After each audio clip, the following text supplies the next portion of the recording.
El jugador. Capítulo 13. Hace casi un mes que no he tocado estas notas, comenzadas bajo la influencia de impresiones desordenadas pero violentas. La catástrofe cuya aproximación presentí ha sobrevenido, pero 100 veces más brutal y repentinamente de lo que había pensado. Todo fue extraño, escandaloso e incluso trágico, al menos en lo que me concierne. Me han ocurrido muchas aventuras casi milagrosas. Por lo menos así las considero todavía, aunque desde otro punto de vista, y sobre todo a juzgar por el torbellino que me arrastraba, fueron sencillamente excepcionales. Pero el milagro fue para mí la manera como me comporté en medio de estos acontecimientos. Todavía no me comprendo, y todo esto ha pasado como un sueño, hasta mi pasión. Sin embargo, era fuerte y sincera, pero ¿qué se ha hecho de ella ahora? Es cierto que a veces un pensamiento acude bruscamente a mi espíritu. ¿No estaba loco entonces y no he pasado todo este tiempo en una casa de salud? ¿Acaso esté en ella todavía? Tal vez todo esto sea y siga siendo todavía una apariencia. He reunido y releído mis notas. ¿Acaso, quién sabe, para convencerme de que no las escribí en una casa de salud? Ahora estoy solo en el mundo. Ha llegado el otoño y amarillean las hojas. Estoy en este triste pueblo. Oh, qué triste pueden ser las aldeas alemanas. Y en lugar de pensar en el porvenir, vivo bajo la influencia de sensaciones apenas desvanecidas, bajo la influencia de recientes recuerdos, de toda esta tempestad todavía próxima que durante un tiempo me ha arrastrado en sus torbellinos y me arrojó al fin fuera de ella. A veces tengo la impresión de que todavía estoy en medio de ese torbellino, que la tempestad va a desencadenarse, que va a arrebatarme a su paso bajo sus alas y que, perdiendo el equilibrio y el sentido de la medida, voy a ponerme a girar. Por otra parte, quizá vaya a detenerme y dejar de dar vueltas si hago la recapitulación, lo más exactamente posible, de todo lo que ha sucedido en ese mes. De nuevo siento el deseo de tomar la pluma, y a veces no tengo absolutamente nada que hacer por la tarde, cosa extraña, para tener algo en que ocuparme como del mediocre salón de lectura de aquí, las novelas de Paul de Kock, traducidas al alemán, que no puedo sufrir. Pero las leo y me sorprendo yo mismo. Diríase que temo que con una lectura o una ocupación seria se puede romper el encantamiento que acaba de disiparse. Diríase ese sueño incoherente y todas las impresiones que me ha dejado me son tan queridas que rechazo todo nuevo contacto por temor de que se conviertan en humo. ¿Acaso tiene tanto valor para mí? Sí, claro está. Tal vez lo recuerde dentro de 40 años. Así pues, vuelvo a coger la pluma. Además, todo esto puede contarse ahora con pocas palabras. Mis impresiones ya no son las mismas. Primero terminemos con la abuela. Al día siguiente lo había perdido todo. Tenía que ser así. El que se lanza, como ella, por ese camino, desciende cada vez más rápidamente, como si se deslizara en trineo desde lo alto de una montaña nevada. Jugó todo el día hasta las 8 de la noche. No asistí y lo que sé lo supe de oídas. Durante toda la jornada, Potapich estuvo de guardia junto a ella en el casino. Los polacos que dirigían a la abuela se relevaron varias veces. Comenzó por prescindir del polaco a quien el día anterior había tirado del pelo y tomó otro, pero el segundo quizá resultó peor todavía. Después de haber despachado también a este, volvió a tomar el primero, que no había abandonado el lugar y que durante todo el tiempo de su desgracia no había dejado de rondar en torno a su sillón, sacando constantemente la cabeza por encima de su hombro, cosa que al fin hizo que la abuela se sintiera poseída por una verdadera desesperación. El segundo polaco tampoco quiso abandonar su sitio por nada del mundo. Uno se instaló a la derecha de la anciana y el otro a su izquierda. No hacían más que disputar e injuriarse a causa de las posturas y de la marcha del juego, tratándose de pillos y demás lindezas polacas. luego se reconciliaban y hacían las posturas a la buena de Dios. Cuando disputaban, cada uno ponía por su lado, uno al rojo, por ejemplo, y el otro al negro. En resumen, hicieron que la abuela perdiese de tal modo la cabeza que casi con lágrimas en los ojos pidió a un viejo croupier que la defendiera y echara a esos polacos, lo que se hizo inmediatamente, a pesar de sus gritos y de sus protestas. Los dos vociferaban a la vez, pretendiendo que la abuela les debía dinero, que les había engañado, que habíase comportado villanamente con ellos. El desgraciado Potapich me contó todo esto llorando aquella misma noche y volvía a lamentarse, diciendo que los dos se habían llenado los bolsillos, que él les había visto robar el dinero descaradamente y metérselo en los bolsillos. Uno de ellos, por ejemplo, pidió 5 Federicos a la abuela por su trabajo y los ponía en la ruleta al lado del dinero de la abuela. Si ella ganaba, él gritaba diciendo que era él quien había ganado y que la abuela había perdido. Cuando los echaron, Potapich intervino y declaró que tenían los bolsillos llenos de oro. La abuela rogó inmediatamente al croupier que tomara sus disposiciones y a pesar de los grandes gritos de los polacos, apareció la policía y les fueron vaciados los bolsillos en beneficio de la abuela. Mientras tuvo dinero, la anciana gozó de un manifiesto prestigio a ojos de los croupiers y de la dirección del casino. Poco a poco su fama se extendió por toda la ciudad. Los bañistas de todo el país, desde los más sencillos a los más ilustres, acudían a contemplar a un Willkommens Russe tombé en enfants, que ya había perdido varios millones. Pero la abuela ganó poco, muy poco, con desembarazarse de los 2 polacos. Inmediatamente apareció en su lugar un tercero ofreciéndole sus servicios. Este hablaba el ruso con toda perfección y vestía como un caballero, aunque se parecía a un lacayo. Tenía un enorme bigote y mucho amor propio. También besaba las huellas de los zapatos de la pani y se ponía a sus pies. Pero trataba con arrogancia a todos los que le rodeaban y ordenaba como un déspota. En una palabra, no se comportaba como un servidor, sino como el señor de la abuela. Constantemente a cada jugada se volvía a ella y le juraba con los juramentos más horribles que era un caballero honorable y que no se quedaría ni con un céntimo. Repetía con tanta frecuencia estos juramentos que ella acabó por tenerle miedo. Pero como al principio este caballero parecía haber corregido su juego y comenzó a ganar, la abuela no se decidió a deshacerse de él. Una hora más tarde, los 2 primeros polacos expulsados del casino reaparecieron tras el sillón de la abuela y le ofrecieron de nuevo sus servicios e incluso hacer sus recados. Potapich me juró que el caballero honorable cambiaba guiños con ellos y que hasta les había puesto algo en la mano. Como la abuela no había comido y casi no se movía de su sillón, uno de los polacos pudo efectivamente serle útil. Corrió al comedor del casino a buscarle una taza de caldo y luego té. Los 2 fueron allá, pero al final de la jornada, cuando todo el mundo pudo darse cuenta de que ella perdía su último billete de banco, había hasta 6 polacos detrás de su sillón, que hasta entonces no habían sido vistos. Y cuando la abuela perdió sus últimas monedas, no solamente no la escucharon, sino que ni siquiera le prestaban la menor atención, inclinándose sobre la mesa por encima de su hombro, recogiendo el dinero, dando órdenes, haciendo jugadas, disputando, interpelando con familiaridad al caballero honorable.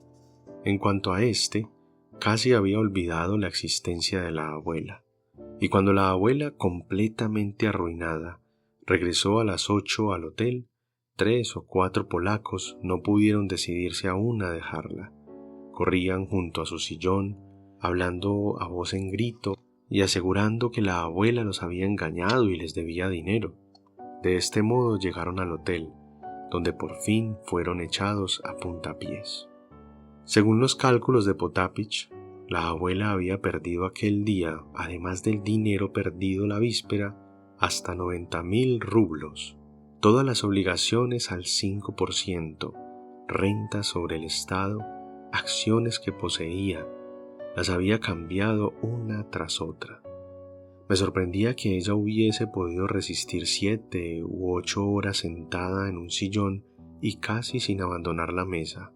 Potapich me dijo que 2 o 3 veces había empezado a ganar grandes cantidades, pero que, arrastrada por la esperanza, no había tenido valor para retirarse. Por otra parte, los jugadores saben que un hombre puede permanecer casi 24 horas en el mismo sitio, con las cartas en la mano, sin volver los ojos a un lado ni a otro. También aquel día se produjeron en nuestro hotel acontecimientos decisivos. Por la mañana, antes de las 11, mientras la abuela estaba todavía en sus habitaciones, los nuestros, es decir, el general y Desgrews, decidieron dar un paseo decisivo. Habiendo sabido que la abuela, lejos de pensar en irse, volvía en cambio al casino, se reunieron en cónclave, con la excepción de Paulina, para conferenciar con ella definitivamente e incluso sinceramente. El general, temblando y desfalleciendo ante la idea de las terribles consecuencias que resultarían para él, forzó incluso las cosas. Después de media hora de ruegos y súplicas, después de haber confesado hasta su pasión por Mademoiselle Blanche, había perdido completamente la cabeza. Adoptó de pronto un tono amenazador y se puso a gritar y hasta a dar patadas en el suelo. Gritaba diciendo que ella estaba deshonrando a toda la familia, que era un motivo de escándalo para la ciudad y, en fin. «Está manchando el nombre de Rusia, señora», gritó, «y para esto hay una policía». Para terminar de una vez, la abuela lo echó a bastonazos, en el sentido literal de la frase. El general y Desgrews hablaron todavía 1 o 2 veces aquella mañana. Preguntábanse si realmente podían recurrir a la policía, diciendo que una desdichada pero respetable anciana que chocheaba iba a perder todo su dinero en el juego, etc. No podrían de una forma u otra lograr que la vigilaran o le prohibiesen jugar. Pero Desgrews se encogió de hombros y se rió a las barbas del general, que, acabados sus argumentos, se paseaba de un lado a otro de su gabinete. Por último, Desgrews hizo con la mano un ademán desdeñoso y ya no se le vio más. Por la noche se supo que había abandonado definitivamente el hotel después de haber tenido una conversación decisiva y misteriosa con Mademoiselle Blanche. En cuanto a esta, ya había tomado categóricas medidas desde por la mañana. Despidió definitivamente al general y ni siquiera lo toleraba en su presencia. Cuando el general corrió tras ella al casino y la encontró del brazo del Principito, ni ella ni la señora viuda de Comminges lo reconocieron. Tampoco el Principito le saludó. Durante el día, Mademoiselle Blanche sondeó y maniobró de manera que el príncipe se le declarase de una vez, pero se engañó cruelmente en sus cálculos. Esta pequeña catástrofe se produjo por la noche. De pronto se supo que el Principito era pobre como Job y que contaba con ella para pedirle dinero prestado a cambio de un pagaré para poder jugar a la ruleta. Mademoiselle Blanche, indignada, lo echó y se encerró en su habitación. En la mañana del mismo día fui a ver a Mr. Astley, o mejor dicho, le busqué durante toda la mañana sin poder encontrarlo. No estaba ni en su hotel, ni en el casino, ni en el parque. Aquel día no comió en el hotel. A las 5 lo vi de pronto que se dirigía desde la estación al hotel de Inglaterra. Tenía prisa y parecía muy preocupado, aunque era muy difícil descubrir en su rostro la preocupación o una especie de confusión cualquiera. Me tendió la mano cordialmente, con su exclamación habitual, ¡ah!, pero sin detenerse y siguiendo su camino con pasos más rápidos.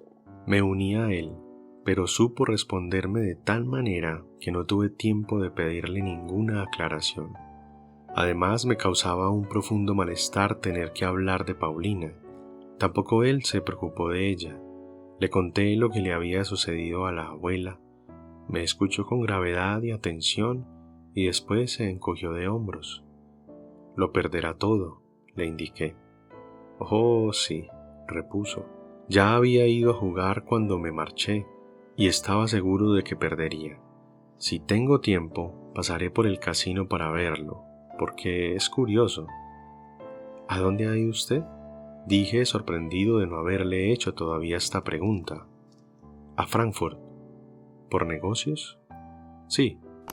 ¿Qué podía preguntarle más? Seguí caminando a su lado, pero se volvió de pronto hacia el hotel de las 4 estaciones, que se encontraba en el camino. Me hizo un ademán con la cabeza y desapareció. De regreso, llegué poco a poco a tener una certidumbre. Aunque hubiese estado hablando con él 2 horas, nada habría podido saber, porque no tenía nada que preguntarle. Sí, seguramente era así. De ningún modo hubiese podido hacer mi pregunta. Durante todo el día, Paulina se paseó por el parque con los niños y la nodriza se quedó en casa. Hacía mucho tiempo que ella oía del general y que apenas le hablaba, al menos de cosas serias. Hacía ya algún tiempo que yo había observado esto. Pero sabiendo en qué situación se encontraba el general entonces, pensé que él no podría evitar a la muchacha. Es decir, que entre ellos habría importantes explicaciones familiares. Sin embargo, cuando al volver al hotel después de mi conversación con Mr. Astley, encontré a Paulina y los niños, su rostro reflejaba la más serena tranquilidad, como si ninguna de las tormentas familiares la hubiesen afectado. A mi saludo me respondió con un movimiento de cabeza. Subí muy irritado a mi habitación. Bien es verdad que yo evitaba hablarle y no me había dirigido a ella una sola vez después del incidente de Burmerhelm. Yo hacía de ello una cuestión de puntillo, pero cuanto más tiempo pasaba, mayor indignación bullía en mí. Aun cuando ella no me amase del todo, no podía, sin embargo, pisotear así mis sentimientos y acoger mis confesiones con semejantes desprecios. Sabía que yo la amaba de verdad, había tolerado y permitido que yo le hablase así. Es cierto que todo esto había comenzado de manera extraña entre nosotros. Hace algún tiempo, que lejos ya, 2 meses, observé que quería hacer de mí un amigo suyo, su confidente, y hasta llegó a hacer tentativas en este sentido, pero esto había fracasado. En lugar de ello, habíamos conservado esas raras relaciones. Por esto comencé a hablarle así. Pero si mi amor le disgustaba, ¿por qué no me prohibía de una vez que le hablase de él? Y no hacía nada de esto. A veces hasta me incitaba a hablar, para burlarse, naturalmente. Estoy seguro porque lo sentía. Le era muy agradable, después de haberme escuchado y expresado hasta el sufrimiento, desconcertarme bruscamente con alguna evidente señal de su desprecio o de su indiferencia. Y sin embargo, sabe que no puedo vivir sin ella. Hacía 3 días ya de la historia del varón, y yo no podía soportar más nuestra separación. Cuando volví a encontrarme con ella luego en el casino, mi corazón comenzó a latir con tal violencia que me puse pálido. Tampoco ella puede vivir sin mí, le soy necesario.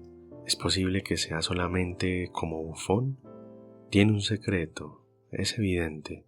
Su conversación con la abuela me ha hecho daño en el corazón, porque le he pedido 1000 veces que fuera sincera conmigo y sabe que estoy realmente dispuesto a dar mi vida por ella, pero siempre me ha apartado con desdén o en lugar del sacrificio que le ofrecía de mi vida, exige de mí actos extravagantes, como el otro día con el varón. ¿No es indignante? Y Mr. Astley. Aquí las cosas se hacían francamente incomprensibles. Y sin embargo, Señor, qué sufrimiento el mío. De regreso a mi casa, en un acceso de furor, cogí la pluma y garrapateé lo que sigue. Paulina Alexandrovna, veo claramente que el desenlace se acerca. Claro está que le alcanzará también a usted. Por última vez le pregunto, ¿le es a usted necesaria mi vida? Si soy útil para lo que sea, disponga de mí. Por el momento me paso en la habitación la mayor parte del tiempo. No voy a ninguna parte. Si es preciso, escríbame o mándeme llamar. Metí la nota en un sobre y se la di al criado del piso para que se la llevase, con la orden de entregársela en propia mano. No esperaba respuestas, pero 3 minutos después volvió el criado y me transmitió un saludo de su parte. Alrededor de las 7 me dijeron que el general quería verme. Estaba en su gabinete, vestido como si se dispusiera a salir. Su sombrero y su bastón estaban sobre el diván. Al entrar me pareció verlo en medio de la habitación, perniabierto y cabizbajo, hablando solo. En cuanto me vio, se lanzó hacia mí casi dando un grito. Involuntariamente retrocedí un paso y quise salir, pero me cogió de ambas manos y me atrajo hacia el diván. Se sentó y me hizo sentar en una butaca frente a él, y sin soltarme las manos, con labios temblorosos, me dijo con voz implorante, mientras las lágrimas brillaban en sus ojos: Alexis Ivanovich, sálveme, sálveme, tenga piedad de mí. Tardé mucho en comprender. Hablaba sin parar y repetía a cada instante: tenga piedad de mí. Por último adiviné que esperaba de mí algo del tipo de un consejo, o más bien que, abandonado de todos, poseído por la angustia y la desesperación, habíase acordado de mí y me había llamado solamente para hablar. Estaba fuera de sí, o al menos había perdido completamente la cabeza. Juntaba las manos y estaba dispuesto a lanzarse a mis rodillas para que, lo adivinaríais, fuese inmediatamente a ver a Mademoiselle Blanche y le suplicase, le exhortase a que volviera a su lado y se casara con él. Permítame, general, dije, pero no creo siquiera que Mademoiselle Blanche se haya fijado en mí. ¿Qué puedo hacer? Era inútil protestar. No comprendía lo que se le decía. También se puso a hablar de la abuela, diciendo frases incoherentes. No renunciaba a la idea de recurrir a la policía. En nuestro país, comenzaba, dejándose llevar súbitamente por la indignación. En una palabra, en nuestro país, en un estado bien organizado, ese tipo de viejas estaría bajo tutela. Sí, amigo mío, sí, continuaba de pronto con tono doctoral, levantándose bruscamente y paseando por la habitación. Usted no sabía esto, amigo mío, decía dirigiéndose a un interlocutor imaginario en un rincón. Sepa, por lo tanto, que en nuestro país a las viejas de esta clase se las hace pasar por donde deben. Sí, señor, maldita sea. Se dejó caer sobre el diván y un momento después, casi sollozando, me contó apresuradamente sin resuello que Mademoiselle Blanche no quería casarse con él porque la abuela había llegado en lugar del telegrama y ahora estaba claro que se quedaba sin herencia. Suponía que yo no sabía nada aún. Quise hablar de Desgrews y me detuvo con un ademán. Se ha ido. Le tengo empeñados todos mis bienes. Estoy más desnudo que un gusano. El dinero que usted trajo, ese dinero, no sé cuánto, creo que 700 francos, es todo lo que me queda. Y ahora no sé. ¿Cómo va usted a pagar el hotel?, exclamé asustado. ¿Y luego? Me miró con aire pensativo, pero visiblemente no había comprendido nada y ni siquiera me había oído. Intenté llevar la conversación a Paulina Alexandrovna y a los niños y me respondió precipitadamente: Sí, pero inmediatamente se puso a hablar del príncipe que se iba a marchar con Mademoiselle Blanche y entonces... ¿Qué va a pasar, Alexis Ivanovich?, dijo volviéndose bruscamente a mí. Dios mío, ¿qué va a hacer de mí? Dígame, es una ingratitud, ¿verdad? Por último se puso a llorar cálidas lágrimas. No había nada que hacer con un hombre semejante. Dejarlo solo era igualmente peligroso. Sería capaz de cualquier cosa. Me libré de él como pude, pero le dije a la nodriza que fuera de vez en cuando a ver cómo estaba. Hablé además al criado del piso, un joven muy inteligente que me prometió hacer lo que pudiera. Apenas había abandonado el general cuando Potapich vino a decirme que la abuela quería verme. Eran las 8 y acababa de volver del casino, donde había perdido su último céntimo. Bajé. La anciana estaba sentada en su butaca, agotada y evidentemente enferma. Marta le llevó una taza de té que le hizo beber casi a la fuerza. La voz y el tono de la abuela habían cambiado visiblemente. «Buenas noches, Alexis Ivanovich, amigo mío», me dijo lentamente, inclinando la cabeza con gravedad. «Discúlpeme que le moleste otra vez, pero usted sabrá perdonar a una pobre vieja. Todo se ha quedado abajo, amigo mío. Casi 100.000 rublos.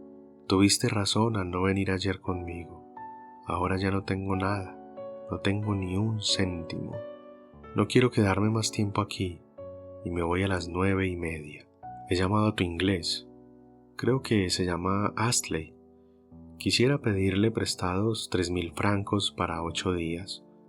Dile que no piense cosas raras y que no me los niegue. Todavía soy muy rica, querido. Tengo 3 aldeas y 2 casas. Y además tengo dinero, porque no me lo traje todo. Digo esto para que no se preocupe. Ah, aquí está. Es todo un caballero». Mr. Astley acudía a la primera llamada de la abuela, sin vacilaciones y sin palabras superfluas. Contó inmediatamente 3.000 francos y los dio a cambio de un papel que le firmó la abuela. Cuando hubo terminado, saludó y se fue. «Ahora déjeme, Alexis Ivanovich. Dispongo de poco más de 1 hora. Voy a acostarme un rato porque me duelen los huesos. No te enfades conmigo. Soy una vieja tonta. Ahora ya no acusaré a los jóvenes de ligereza. Hasta siento escrúpulos de hacer reproches a nuestro desgraciado general. Pero no le daré dinero, aunque se disguste, porque lo considero demasiado estúpido. Y yo, vieja chocha, no soy más inteligente que él. Bien es verdad que más tarde o más temprano Dios castiga la presunción. Bueno, adiós. Marta, levántame». Yo tenía, sin embargo, la intención de acompañar a la abuela. Aparte de esto, estaba a la expectativa. Me parecía que de un momento a otro había de ocurrir algo. No podía quedarme en mi habitación. Salí al pasillo y me fui a pasear un rato por la avenida. Mi carta a Pauline era clara y categórica, y la catástrofe presente indudablemente definitiva. En el hotel oí hablar de la marcha de Desgrius. Si al final de ella me rechazaba como amigo, tal vez me aceptara como criado, porque yo le soy necesario, aunque no sea más que para hacer recados. Sí, es evidente que me necesita. En el momento de la partida corrí a la estación e instalé a la abuela en el tren. Todos habían tomado plaza en un compartimento reservado. «Gracias por tu desinteresada solicitud», me dijo despidiéndose. «Repite a Praskovia lo que le dije ayer. La espero». Volví al hotel. Al pasar ante las habitaciones del general encontré a la nodriza y me informó sobre el estado de su amo. «Bien, señor», me respondió tristemente. Entré, pero a la puerta del gabinete me detuve estupefacto. Mademoiselle Blanche y el general reían a carcajadas. La señora viuda de Comminges estaba también allí, sentada en el diván. El general, visiblemente loco de alegría, decía toda clase de absurdos y tenía accesos de hilaridad nerviosos y prolongados que llenaban su rostro de numerosas y pequeñas arrugas y hacían desaparecer sus ojos. Supe más tarde, por la propia Mademoiselle Blanche, que después de haberse apartado del príncipe y sabido la desesperación del general, había querido consolarlo y hacerle una pequeña visita. pero el pobre general ignoraba que en aquel minuto su suerte estaba decidida y que Mademoiselle Blanche ya había empezado a hacer sus maletas para irse al día siguiente a París en el primer tren de la mañana. Después de haberme quedado un instante en el umbral del gabinete, renuncié a entrar y me retiré sin que me advirtieran. Subí a mis habitaciones. Al abrir la puerta distinguí en la semioscuridad una silueta sentada en una silla de un rincón cerca de la ventana. Me acerqué rápidamente, miré y me quedé sin aliento.